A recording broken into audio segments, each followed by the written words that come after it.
Hey everyone, I'm Mariah and this is Jenna. You don't see us on here very often, but you're going to hear from us today. We're going to talk about vulnerability in the context of community and why that is so hard. You are watching the Beyond Sunday podcast.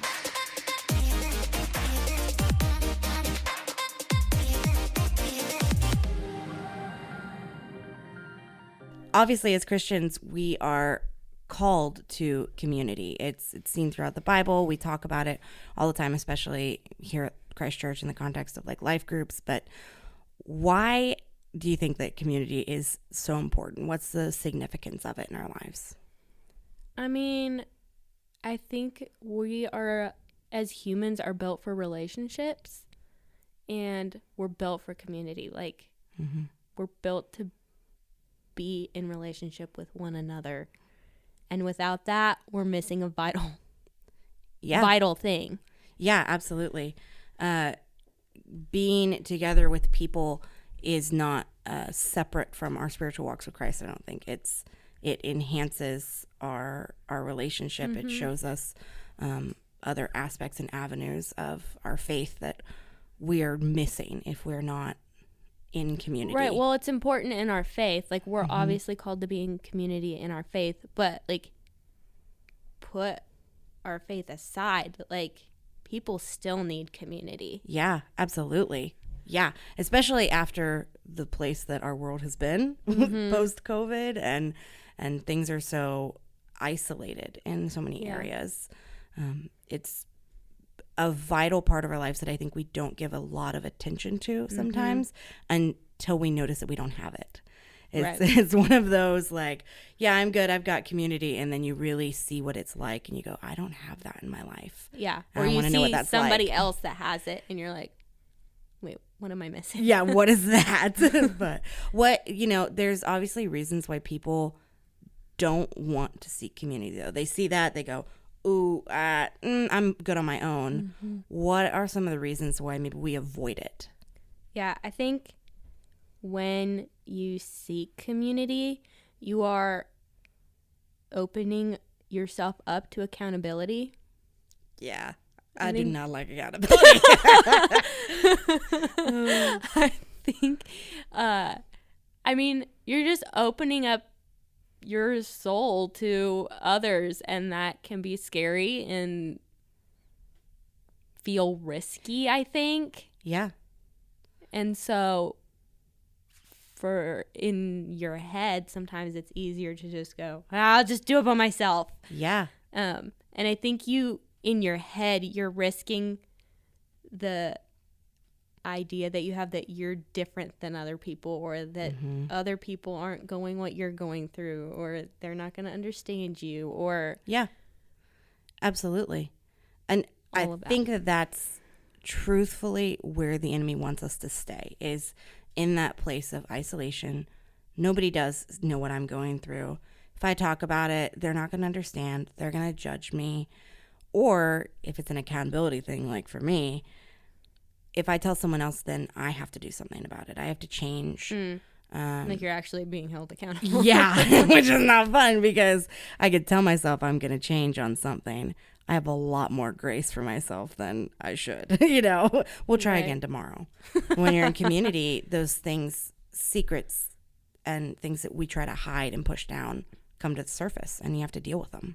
And that's scary.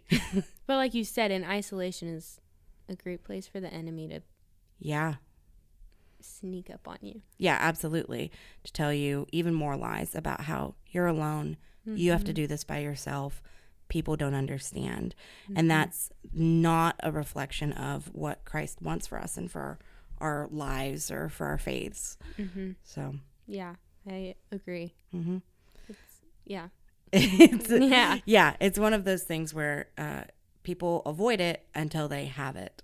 Yeah. And once you do, I know Derek and I were like that, my husband, that when we first came to Christ Church, we weren't really involved with anyone. We'd been married for a couple of years and we'd gone to church, but we weren't really, we had friends. Yeah. But nobody we shared our lives with. I think that idea, if I was you've just not gonna done say, that, yeah. sharing your lives with people or we do life together sounds like weird. Like we're gonna move into like a house together and all, you know, yeah. Which I mean, especially if you're like reading like Acts and they're talking about, you know, nothing was withheld from each other and they lived together. No, I don't know if I'm ready for that to like have you guys move into my house. I'd rather not. No, but it's a different idea. Okay, but that brings up a good point though. So you had friends, but you don't feel like you had community. Yeah, So there's a big difference. What's that line that you feel like shifts? Think it's all about the vulnerability because And that's where vulnerability comes in. Absolutely. That's the hardest part because you can even be in something you would call a community if you're in a life group or you just have a really close group of friends, but you're not vulnerable with people. You're not truly living in community. You're, you know, you just it's have surface buddies. level. Yeah, absolutely. You may be somebody I check in with and chat with, or, you know, we know peripherals of people's lives, but we don't know their hearts. We don't know their struggles. We don't know what they're wrestling with God, or even the fruit that's coming out of their lives. The vulnerability with people is the key to community, I think. Yeah, but also vulnerability is scary. Yeah, it is. And why is it so hard? Tell me, what do you think? Why is it so hard? Yes. Give me the answers to how to do this. I'm glad you think I have the answers to life. Hey. No, but I think it goes back to like what we were saying before. Like vulnerability is hard because you're opening yourself up to accountability. You're opening yourself up to people speaking into your life. Yeah. But I think when you're vulnerable and like you seek out that community, you're also opening yourself up to like being able to have people speak like truth into your life. Yeah. And speak the things that God wants you to hear into your life, into those dark Absolutely. places. God uses those people and in like that context. that will bring forth good change. I mean, obviously, if you're in the right community. Yeah. There's also bad community, but yeah, that will bring forth more maturity and fruit. Yeah. Than trying to do it on your own, because yes. whether you believe it or not, you're not meant to live life on your own. Like you're not meant to do life alone. Yeah. So how do we do that? Because you know, it's easy. It's I guess it's not easy. It's easy for us to sit here and say, "Yep, you want to be in community, be vulnerable with people." Right. Period. I think a huge Go thing do it. is having a safe space. Yeah. Like you have to find people that you feel safe with. Yeah. So what would be the qualifications for I feel safe in this space? I mean, I think time.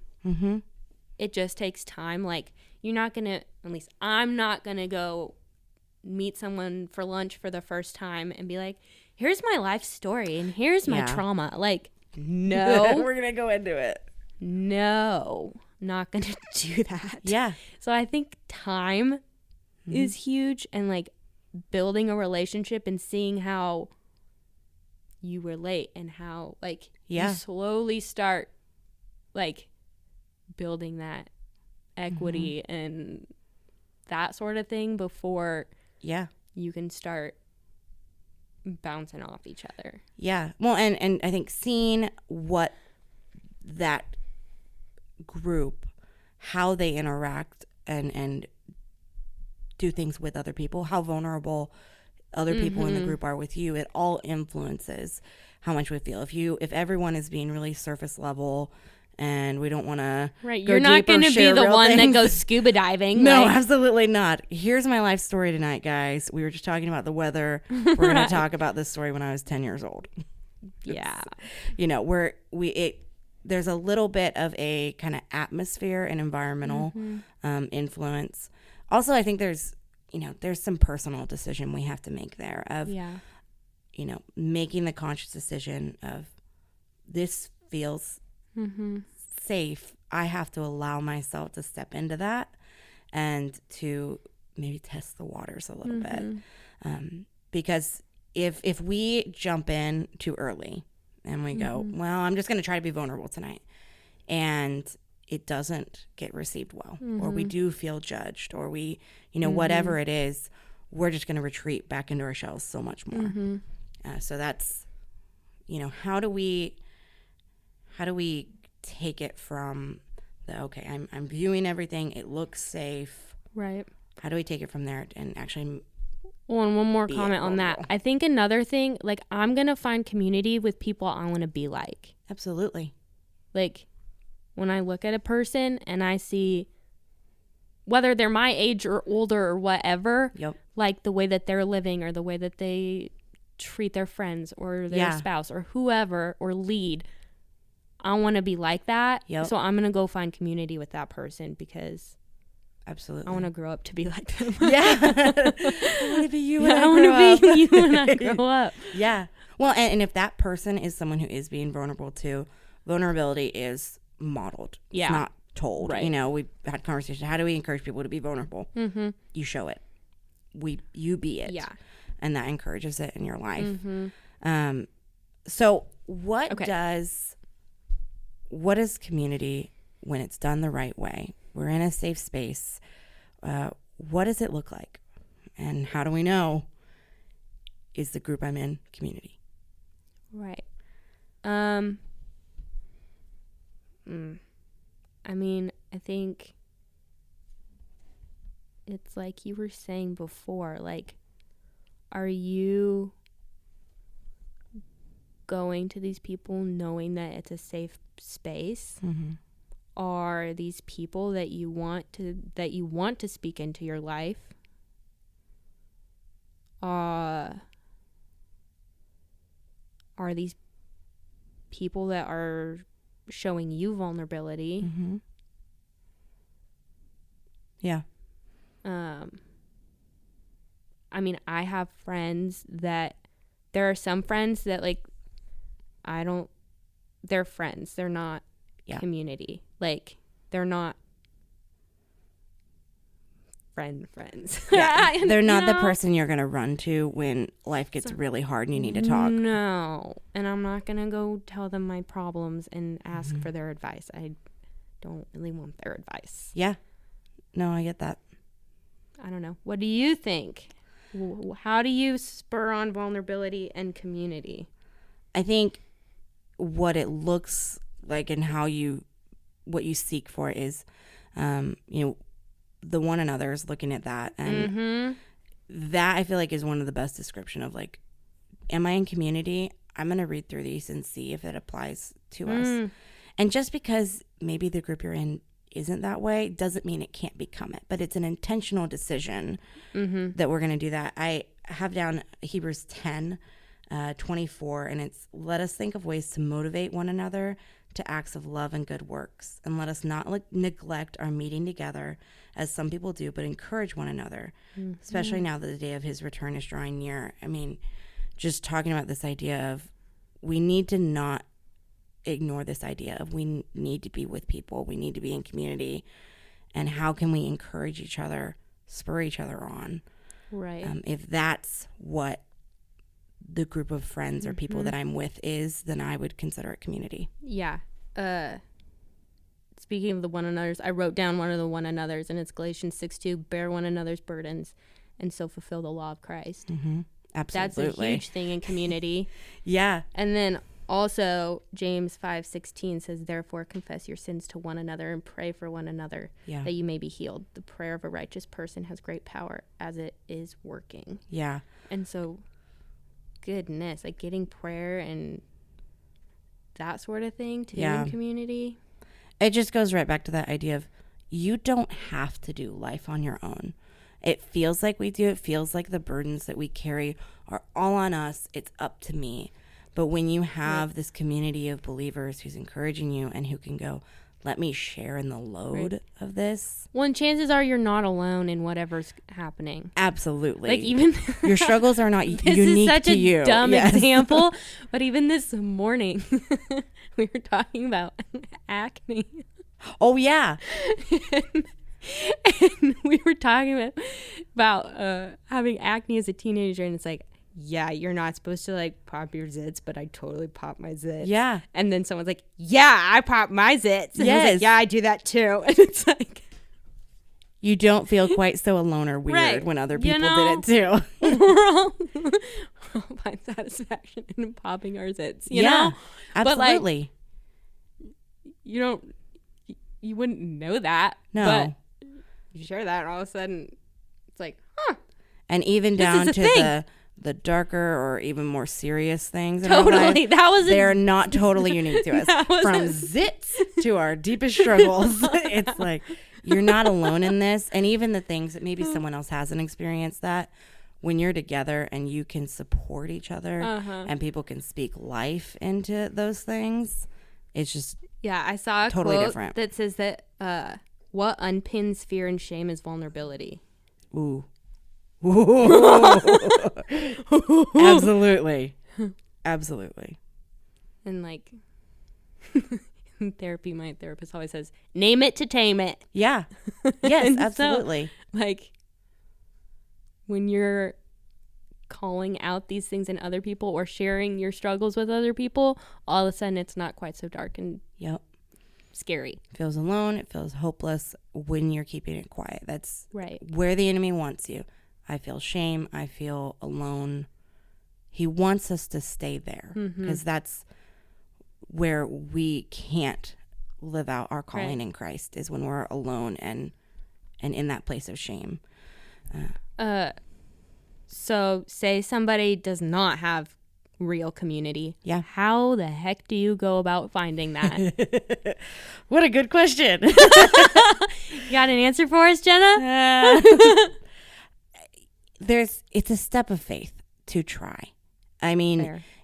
you're not gonna look at a bunch of groups and go, that looks like community, I'm in, and be able to hop right into it. There's sometimes, in the context of our church and life groups, join a life group and practice this idea of, I'm going to open myself up to meeting new people and to maybe trying to be vulnerable with them. Derek and I have been in the same life group for like 5 years, and we were terrified to step outside of it because we got comfortable and thought, we're not going to make new friends. We're not going to have this community that we've built and this vulnerability with people. And that step of faith has led to so much fruit and so many new relationships.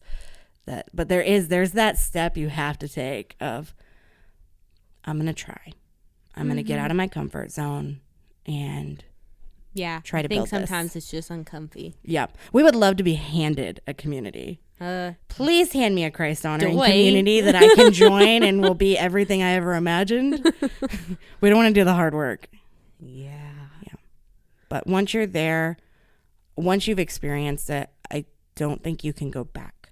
It's really hard after you've experienced real community and support from people and, this truly biblical way of living together in the way that we do our lives and support each other. It's hard to go back to isolation. Yeah. And that's a good thing. But yeah, that initial step is, you got to get out of your own way a little bit. Yeah.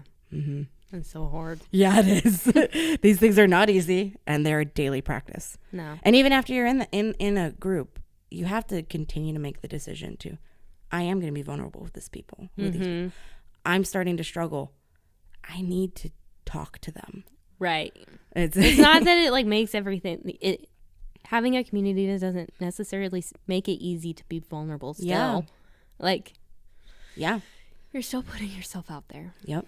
And if you have people in your lives too, I think that, this maybe doesn't feel like a true community right now. I still think that it can go there, but it takes an intentional conversation about, hey, I want to be real in our lives. I want to be trustworthy for you to share the things that are on your heart and building that intentional relationship. So. Yeah. Okay. Well, that's just the tip of the iceberg. Yeah, we could go on for a while. But keep the conversation going in the comments and ask questions, and let's continue to seek out real community and vulnerability and put ourselves out there and take a step of faith. Yep. Okay. Sounds good. See you later. This has been another episode of the Beyond Sunday podcast. And don't forget, like, share, and subscribe.